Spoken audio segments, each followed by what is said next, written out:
Welcome back to The Explainer. Today, we're diving straight into what is arguably the defining geopolitical dynamic of our time, the shifting global military balance between the US and China. Now, this isn't just an exercise in counting ships and planes. We're looking at a massive, complex rivalry that is actively shaping the future of global security. Okay, let's dive into this. America built the world's strongest military. China is building the challenge. That one single thought perfectly captures the core premise of this modern geopolitical rivalry. It brilliantly sets the stage for everything we're going to explore today, really framing the dynamic between the established superpower and the rapidly rising challenger. To really grasp a strategic shift this massive, we've broken it down by domain. We'll look at the shifting balance, the maritime theater, air power and missiles, the invisible front lines of space and cyber, and finally, key flashpoints and objectives. So, Part 1, the shifting balance, status quo versus challenger. To see where this is all heading, we first have to establish our baseline. For decades, the US has held this enormous military advantage. But, that dominance isn't just about having the biggest weapons. It's a massive ecosystem. We're talking aircraft carrier strike groups, stealth submarines, powerful global alliances, and unmatched logistical reach. The US operates seamlessly across every single domain, mostly thanks to decades of actual, hard-earned operational experience. China, meanwhile, is completely transforming its military to meet that exact standard. And honestly, the speed of it is staggering. The PLA isn't just expanding its Navy and Air Force. They're aggressively building out highly sophisticated long-range missiles, advanced space capabilities, and massive cyber operations. It's a top-to-bottom modernization aimed squarely at challenging that long-standing U.S. advantage.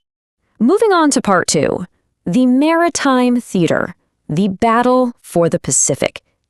If you want to see this competition actively unfolding, just look out across the Pacific Ocean. Now, what's really interesting about this is the stark contrast in strategies. By sheer volume of ships and submarines, China actually operates the world's largest navy.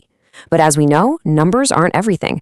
The US maintains a massive qualitative and technological edge, especially when it comes to carrier aviation, nuclear subs, and global logistics. So it's a classic clash, right? Numerical volume on one side versus deep technological experience on the other. Part 3, air power and missiles, distance and defense. Shifting from the ocean up into the skies, we see two vastly different strategies for controlling the air. And this brilliantly illustrates the strategic chess match happening right now. China relies heavily on long-range missiles and complex air defenses, basically trying to keep opposing forces at a distance.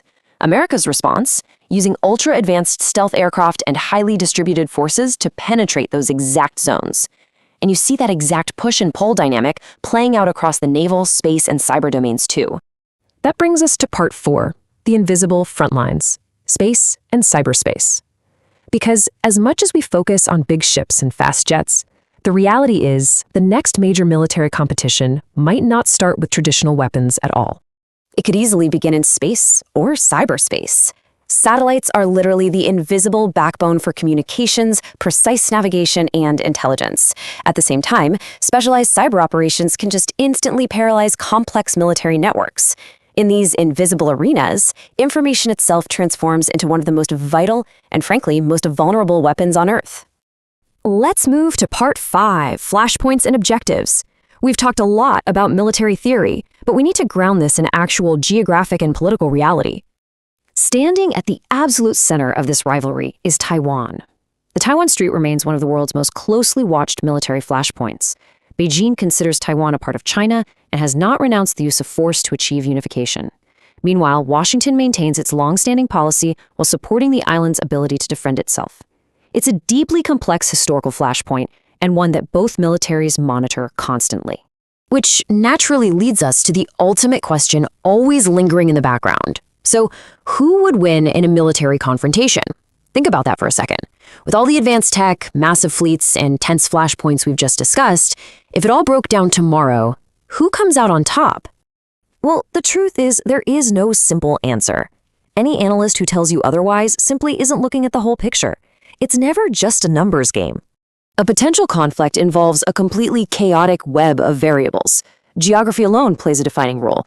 Global alliances can shift the balance of power almost overnight. Then you have to factor in technological reliability, the resilience of fragile supply chains, intelligence gathering, and unpredictable political decisions. And hanging over all of this, of course, is the stark reality that both nations possess nuclear weapons. That means any direct conflict carries unthinkable, extraordinary risks for the entire globe. So the crucial point is this. The real objective may not actually be winning a war. It might be preventing one. When we look at this rapid buildup on both sides, we really shouldn't view it purely as preparation for an inevitable battle. Instead, we have to look at it as a massive, high-stakes strategy of global deterrence. Right now, America and China are actively competing to shape the military balance of the 21st century.